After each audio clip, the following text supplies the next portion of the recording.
primer día hasta el último día que va a ser el primer parcial me entregan su historia clínica. Individual.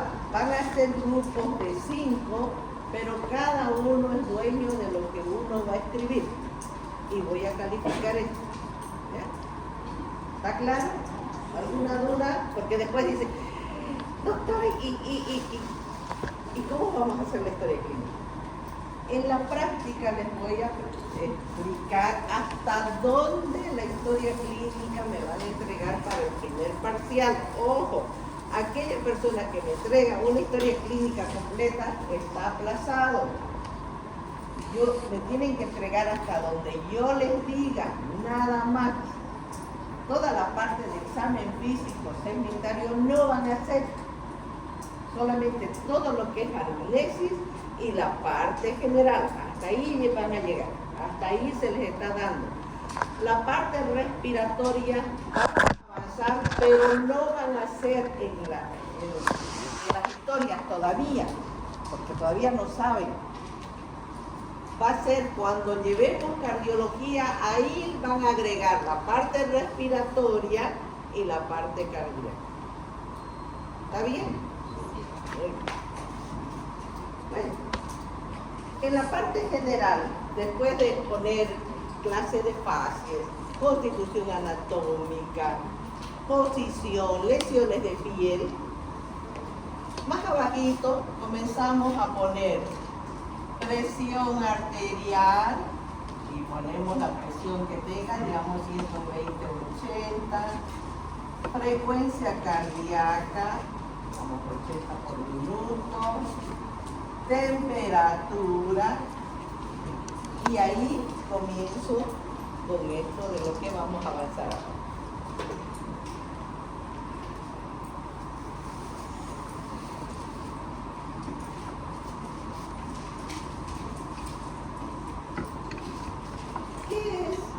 Fiebre.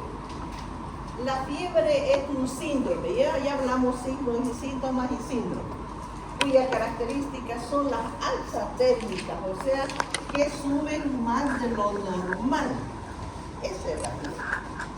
Es una alza de la temperatura por encima de lo normal. ¿Qué causa la fiebre?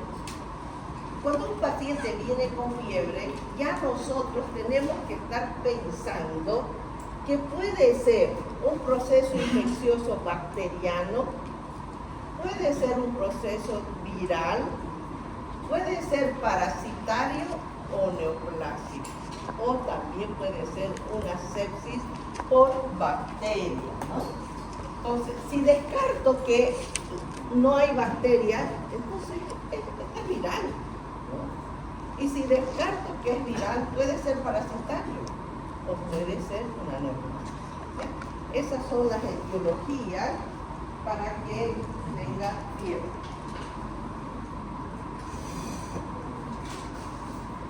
Variaciones de la temperatura. Entre estas variaciones de la temperatura depende del estado general, la parte corporal de la paciente, los factores y dónde se toma la temperatura. Por ejemplo, influye mucho la hora.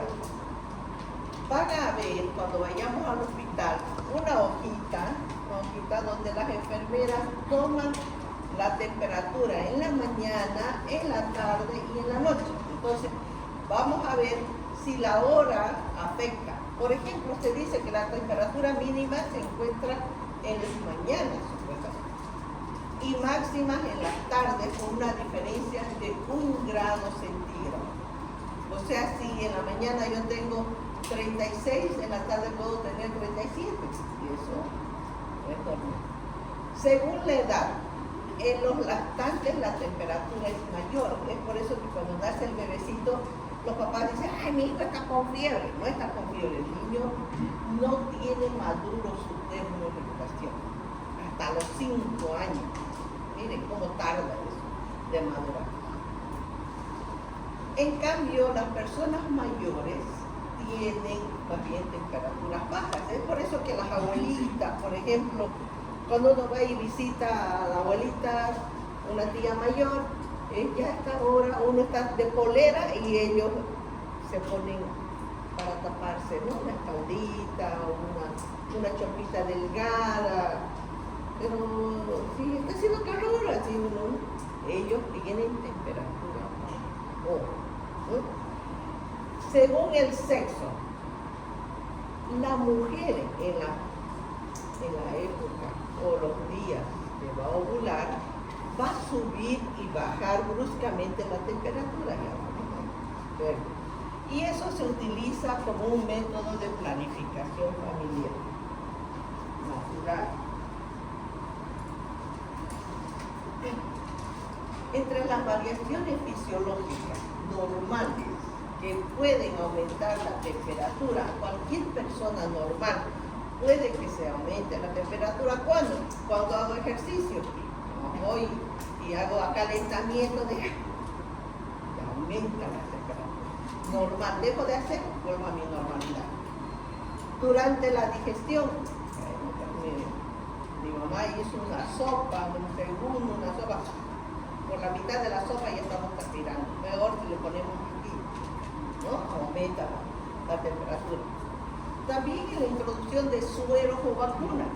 Es por eso que se le recomienda a la mamá que cuando a su niño le va a ir a hacer su vacuna, le dé su paracetamol, 1 miligramos, para que no haga fiebre. Porque si no le da, el niño va a hacer fiebre. Administración de fármacos en los hospitales, eso ya vemos una experiencia. Cuando utilizamos atropina, morfina, magnesio, mannitol, folate de calcio, aumenta fisiológicamente la temperatura, no es que estemos con fiebre. Y en el trabajo de parto y en el climaterio, también es algo fisiológico que va a aumentar la temperatura. Veamos los grados de fiebre o de temperatura. Normalmente la temperatura oscila entre 36.5 y 37, eso es lo normal. Pero si es menos de 36 ya estamos en una hipotermia, ¿verdad? Que está muy baja la temperatura. Su febril es de 37.5 o a 37 a 37.5. Febril, ya hablamos que ya tiene fiebre. 37.5 a 38.5, ahí ya podemos decir está con fiebre. Fiebre mediana, 38.5 a 39.5, fiebre alta, 39.5 a 40.5. Hiperpirexia es mayor de 40.5. Ahí a veces los niños ya convulsionan. Y dicen, el niño está convulsionado, es por fiebre. Y cuando un niño tiene fiebre, no se recomienda que le pongan el churro, que las medias, que nada. Hay que sacarle todo, meterla a la ducha, para que baje. Eso es lo que hacemos en el hospital. Que bien, si está con fiebre el paciente, se le da sus antipiréticos, no mejora. Señora, vaya a comprar hielo. Tenemos que bajar.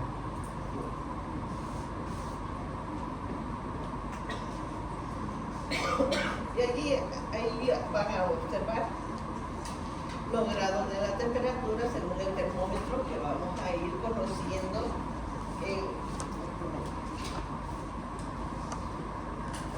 La hipertermia es un aumento de la temperatura mayor de 41 grados, que puede ser también por la introducción de algún anestésico general cuando tienen que operar al paciente. La hipotermia es el descenso brusco de la temperatura por debajo de lo normal.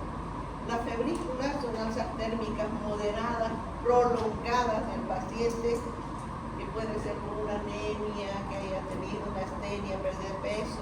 En estos casos de febrícula, que tengo una febrícula, una fiebre de 37.5, podemos pensar en una brucelosis, en un cáncer y en la tuberculosis.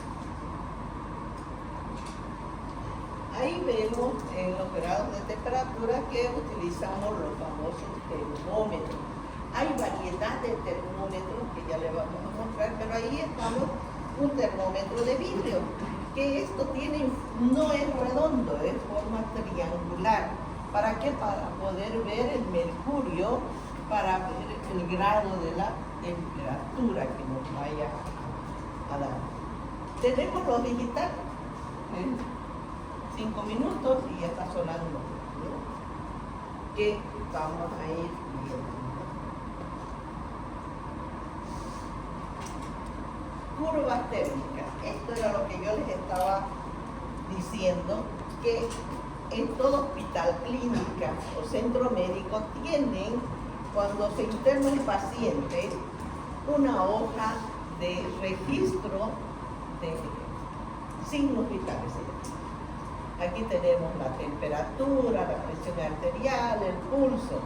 Y fíjense por qué será los colores que van trazando. ¿Alguien sabe? Ahí se marca la frecuencia cardíaca y la apnea también marca la presión arterial. Entonces cada signo tiene sus diferentes colores. Por ejemplo, la temperatura va en color rojo. La temperatura va de color rojo. Eso lo saben muy bien las enfermeras. Es una facultad y es un grupo de trabajadores que son pues como soldados, ¿no? Si la jefa le dice esto es así, es así. En cambio los médicos son más desobedientes, que se les enseña y no aprenden. Entonces hay que aprender de las cosas buenas muchas veces. Efectivamente, como dice su compañera, la temperatura se pone con lapicero rojo. Ellas tienen lapicero rojo, lapicero azul, lapicero negro, lapicero verde. Sí o sí tienen que tener esos colores. Porque por turno también sabemos en qué turno el paciente se puso mal, en qué turno el paciente no orinó, en qué turno tuvo fiebre. Con solamente ver. Y nosotros como médicos tenemos que saber qué es lo que está haciendo la enfermera. Ahí le decimos, señorita, a las 3 de la tarde usted no me ha notado la presión arterial. ¿verdad? Con este tablero nosotros le llamamos la atención. Y también con este tablero nos llaman la atención las enfermeras al médico. Doctor, no vio el tablero, estaba con fiebre su paciente. Hay otras enfermeras que no les dicen nada. Hay otras que son buena gente. Doctor, tu paciente estuvo con fiebre, no tal hora, nos lo muestran. Pero hay otras que dicen, doctor, fíjese en el tablero. Y nosotros tenemos que saber, si ellas hicieron, nosotros tenemos que saber describir qué es lo que nos está diciendo. ¿Ya?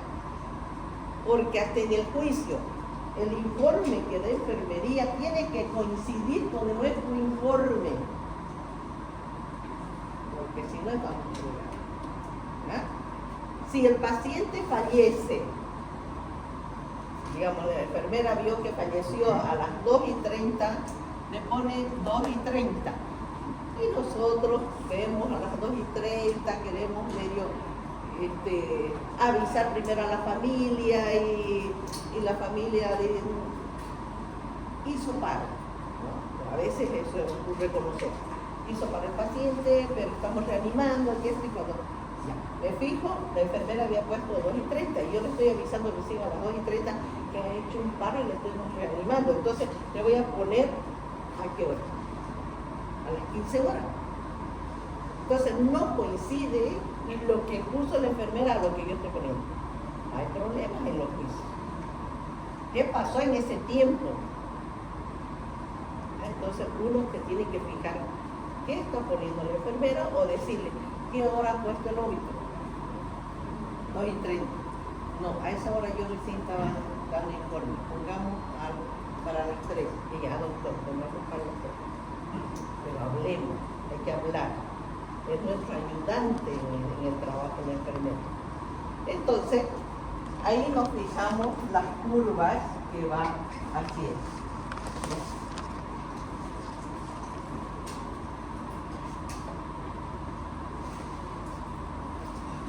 En cada gráfico que vamos a observar, vamos a ver el inicio, dónde comenzó la fiebre, periodo de iniciación se llama. Puede ser paulatino o brusco. Periodo de acneo fastigio. Estamos hablando de la curva térmica. Es una temperatura máxima que se ha registrado del paciente. Periodo de declinación puede ser en lisis o en crisis. En lisis que va bajando poco a poco y en crisis le puse hielo y le bajó inmediatamente. Esa es la curva. Entonces, iniciamos y tuvo fiebre. Mantuvo la fiebre, digamos, 38, se hizo una meseta y nuevamente sube la fiebre, una máxima de 39, 38, mantiene 38, pongámosle 39 y baja nuevamente a 38. 38, ya va yendo 2 días, por ejemplo, y puede bajar la fiebre bruscamente, que es en crisis, o paulatinamente en 1 o 2 días, que es en lisis. Eso uno tiene que ver cómo está el cuadro, la curva.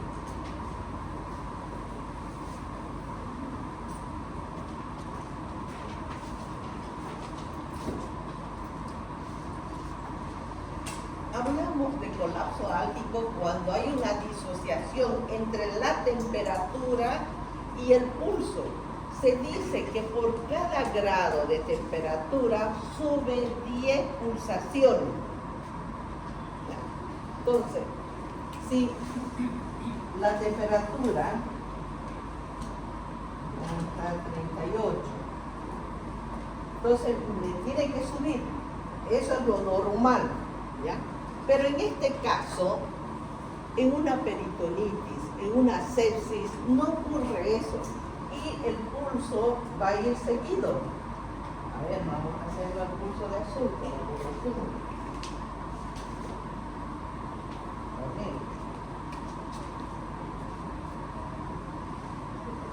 Okay. Esto es lo que tiene que ocurrir. Tienen que subir. Pero en el caso del colapso álgico o cruz del diablo que se llama, la temperatura sube y el pulso baja. En vez de subir, baja. Eso es un pronóstico malo. Cuando ocurre ese fenómeno. El cruz de Magallano o del diablo.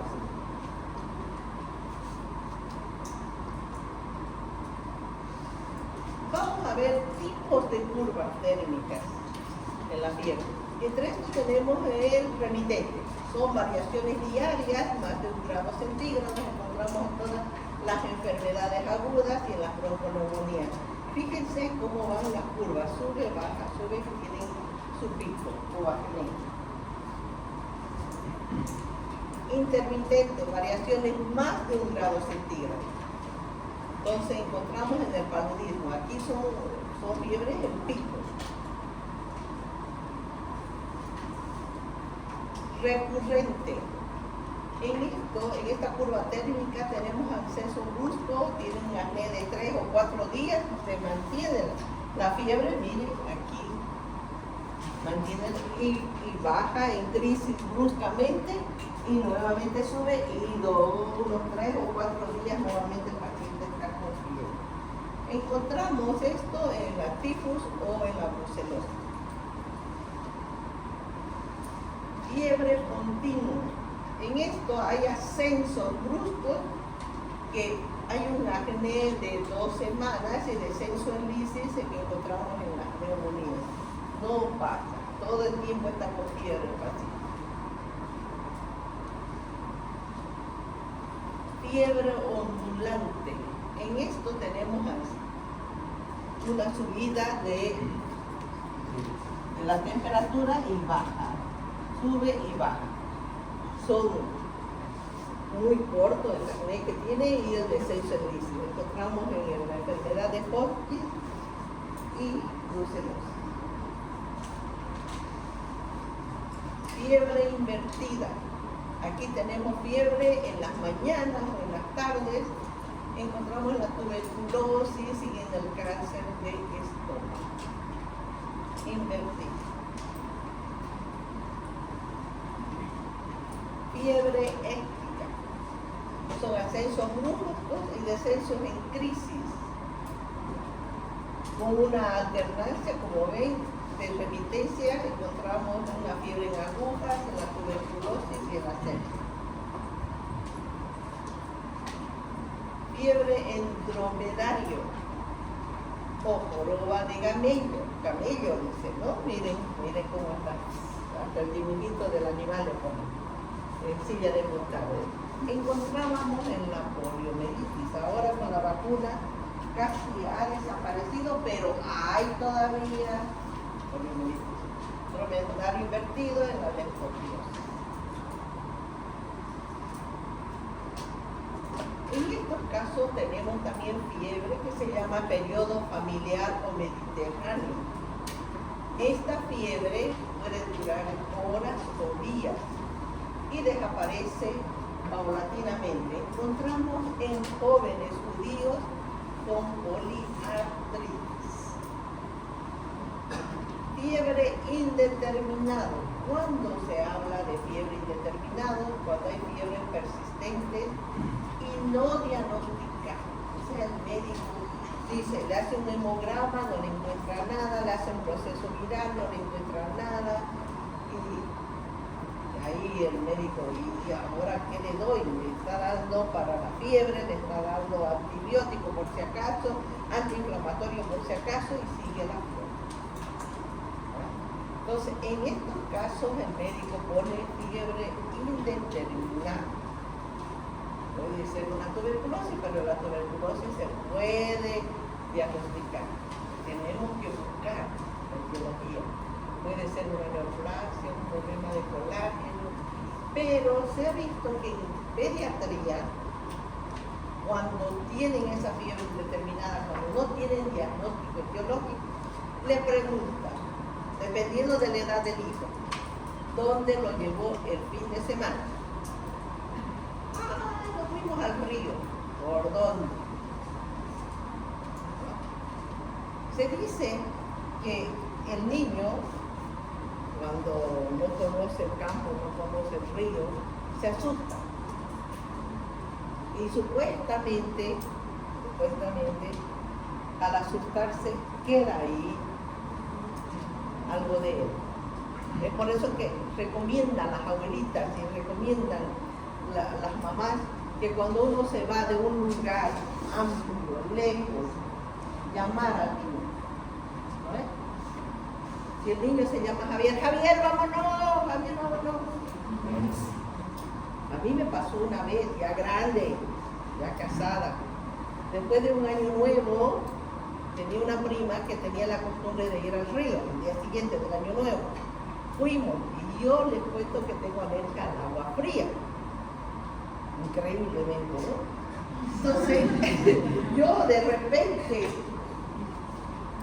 pongo mis manos al hielo o agarro agua fría, se rasca conmigo. Y mis primos no sabían. Entonces, yo estaba mirando, ¡ay, qué lindo el amanecer en el río! Haciendo. Antes se podía ir al río bien, ahora ya es peligroso, ¿no? Y cuando viene el primo de atrás, me agarra y ¡plum! Me bota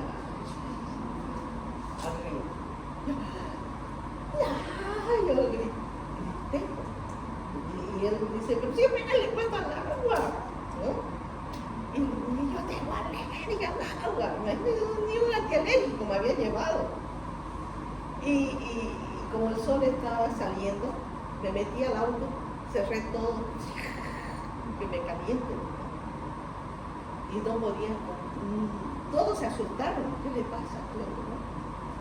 Y ya mi esposo le dijo, es alérgica al agua fría.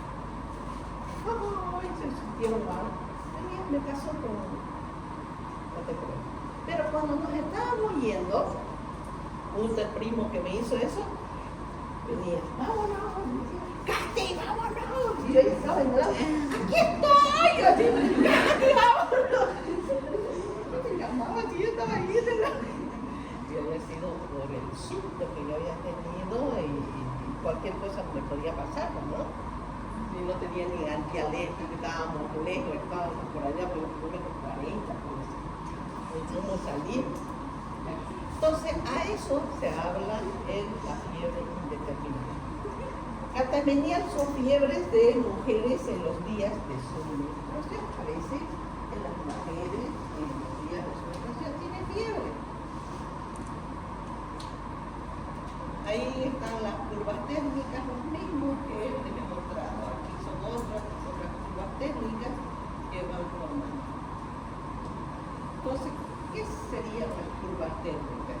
Son gráficos que se obtienen con el registro de la temperatura corporal tomada en la mañana, en la tarde, en la noche, y se anota en un papel impreso para poder hacer el seguimiento del paciente. Toma de la temperatura. Se dice que se tiene que tomar en todos los orificios que tenemos en el organismo. ¿Cuáles son los orificios que tenemos? A ver.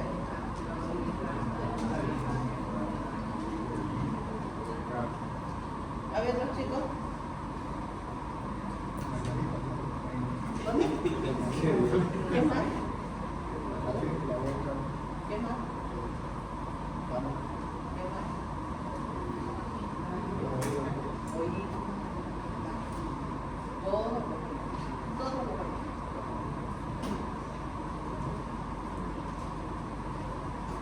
Se deben hacer 2 tomas diarias siquiera en el mismo lugar. ¿Ya? Se utiliza el termómetro teniendo el cuidado de la limpieza.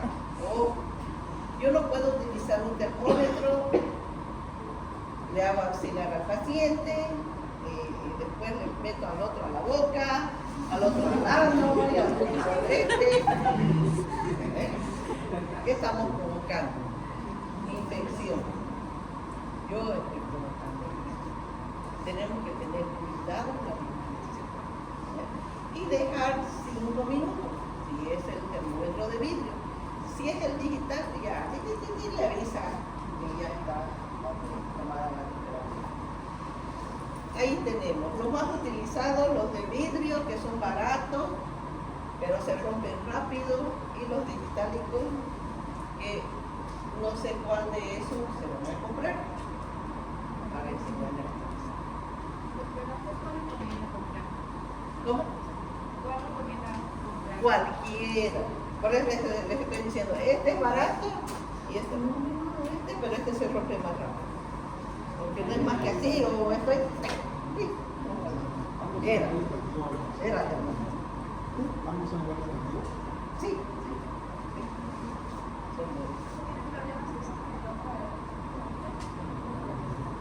Cualquiera de los.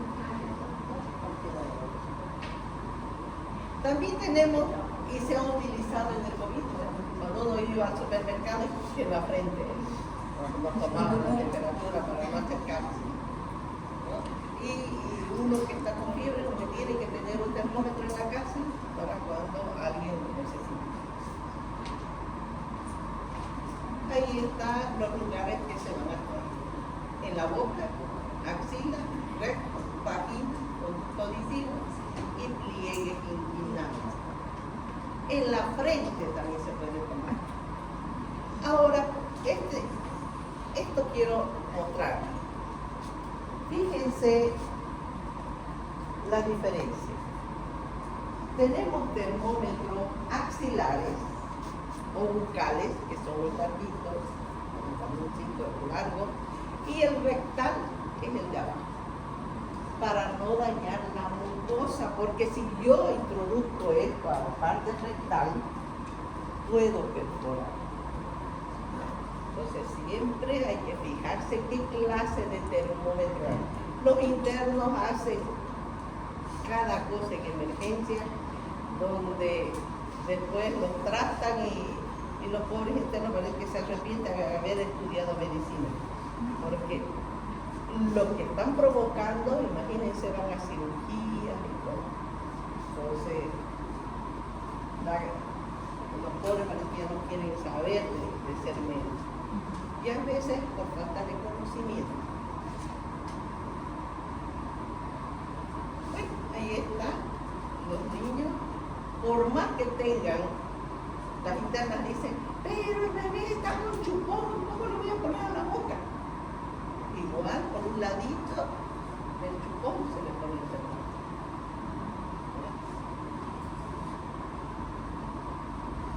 Ahí también la niña, y hay termómetros que para no acercarse mucho al paciente por alguna infección que tenga, entonces tenemos esos termómetros que pueden alargar. Axilar, cualquiera de los termómetros, el de vidrio y el digital, auditivo, al bebé igual se le tiene que ver porque los resfríos afectan el oído, ¿no? Y muchas personas pueden quedar hasta sordas en la frente. Para utilizar esto en los bebecitos, primero hay que limpiar la frente, ¿no? Con una gatita, algo, y ponerlo. Eso uno lo compra en la farmacia y dependiendo de la temperatura que tenga el bebé va cambiando de color y se queda en el color donde está, sea fiebre o normal. ¿Sí? Eso puede durar una toma o hasta 2 tomas, porque se moja, por eso es preferible secar, que puede servir para llevar al campo o tener en la casa en la noche. Y el rectal.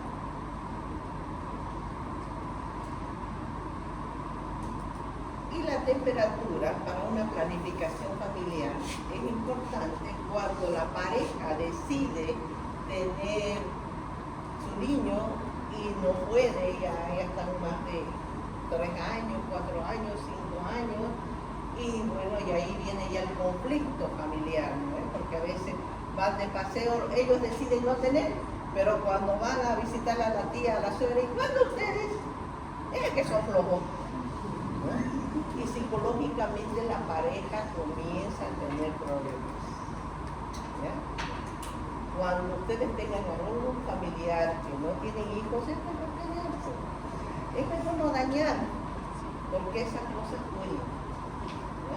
Entonces hacen la planificación familiar. Inmediatamente puede ser bucal, se dice genital, y en los días de ovulación baja la temperatura. Miren, baja y sube bruscamente. Ahí lo agarran al marido.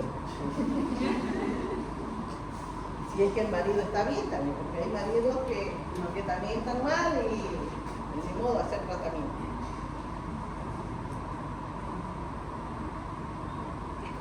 Ahí está, variedad, hasta el chupón, mire, hay chupones para medir la temperatura. Entonces tenemos de todo para utilizar.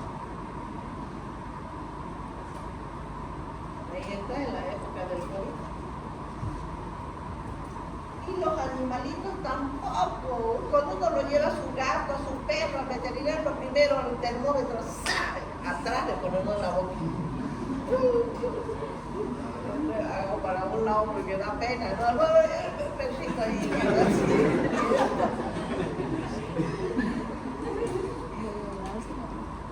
Entonces, para no tener dudas ni nada, van a comprarse termómetro para practicar, para ir viendo.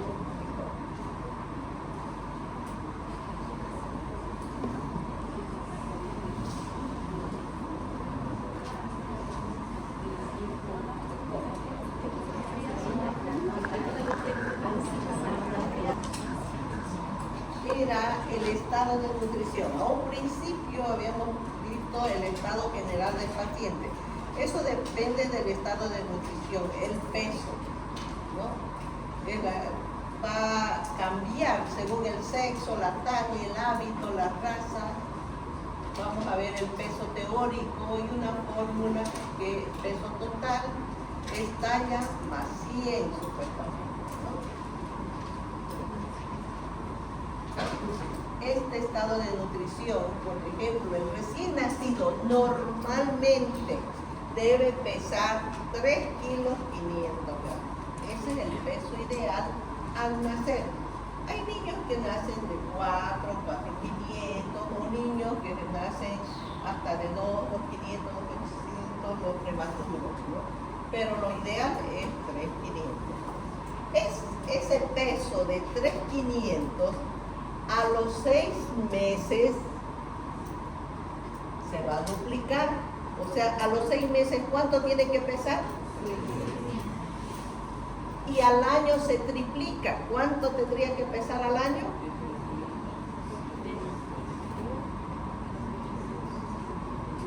Entonces, nosotros, según esto, tenemos que ver cuánto a los 6 meses, por eso el pediatra dice, con cuánto nació, cuánta estatura tenía, y a los 6 meses, señora, a su niño le falta el peso.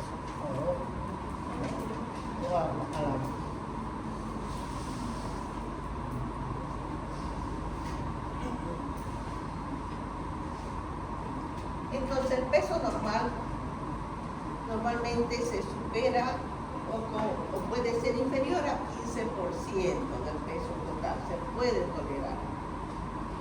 Entre estos tenemos la obesidad, exceso de tejido adiposo en la persona. Tenemos obesidad exógena, que resulta del apetito excesivo, u obesidad endógena, que va relacionado con una alteración metabólica que tenga el paciente, y ahí tenemos que investigar qué está pasando, ¿no?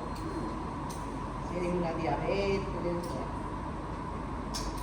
En esta obesidad se dice que hay un acúmulo de tejido adiposo en el tejido celular subcutáneo o una alteración metabólica.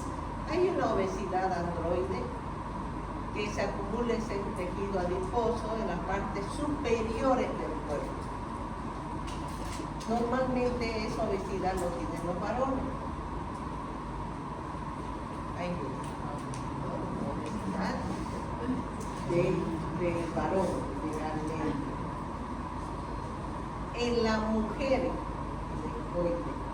normalmente la mujer, su obesidad es en la mitad inferior.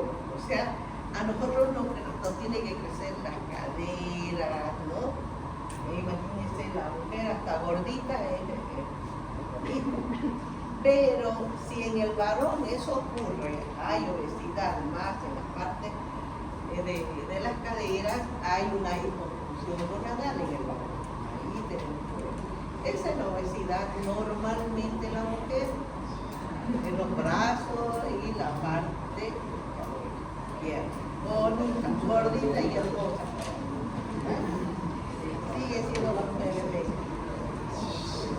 Hay otra obesidad, que se habla obesidad monstruosa. En esta obesidad van a ver que hay exceso en abdomen y queda como un delantal. Entonces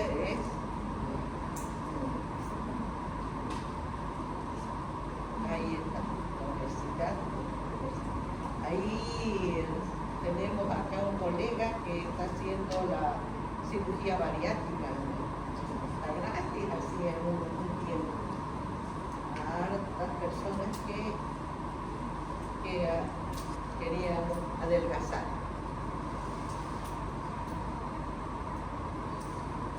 Lo contrario a la obesidad es la delgadez, es la disminución anormal del peso o la pérdida de tejido adiposo. Tenemos delgadez exógena porque no se alimenta, hipoalimentación, puede ser absoluta o relativa cuando se ponen a dieta. Delgadez endógena, tenemos en las enfermedades de las diabetes mellitus, hipertiroidismo, tuberculosis y cáncer. Que de pronto dicen, yo no sé por qué, yo como lo mismo y estoy adelgazando. No se preocupen.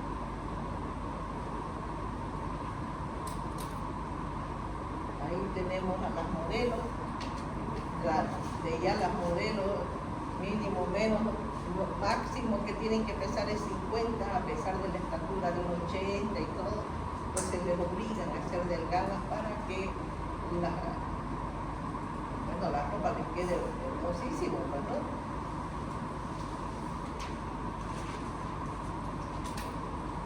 eso les lleva a problemas, tanto psicológicos, hay una desnutrición, una pérdida de peso, disminución de las reservas nutritivas, alteraciones orgánicas, hormonales, y llegan a ese extremo, a ser delgadas.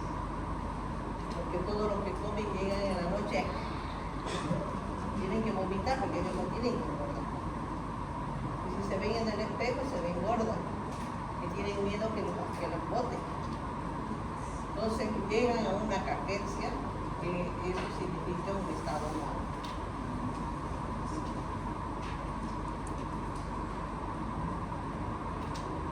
Miren, a ese extremo de desnutrición y pérdida exagerada de peso y deshidratación que tienen los pacientes y llegan así al hospital. En otros países ya es por falta de alimentación que llegan las personas a una caquencia.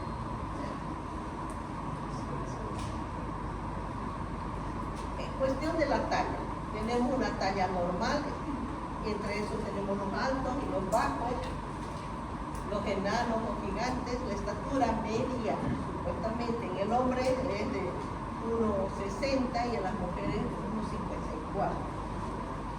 Eso va a variar en la estatura y la raza de vida. Hay familias que son altas, ¿no?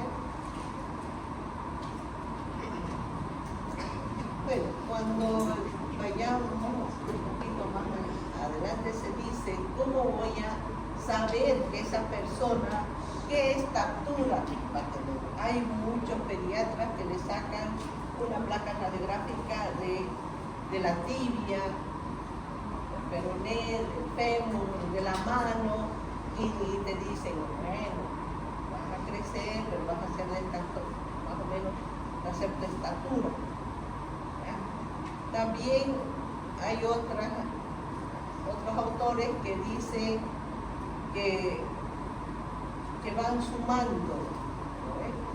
Para saber qué tamaño vamos a hacer y qué tratamiento. Si quiero que mi hijo sea alto, doctor, quiero que mi hijo sea alto. Hay cirugías que aumentan. Y ahora hay de todo. Bueno, cortito y bonito. El próximo miércoles vamos a hacer la última clase de la parte general. Para eso, pensé que no es necesario, porque se va a olvidar. En la práctica les voy a enseñar cómo se agarra un endoscopio, porque no me digan como el interno de la Gabriel me dio una vergüenza el interno de la Gabriel. Porque uno es orgulloso por sus alumnos, ¿no? Y cuando ahí viene corriendo, estábamos en un grupo de colegas.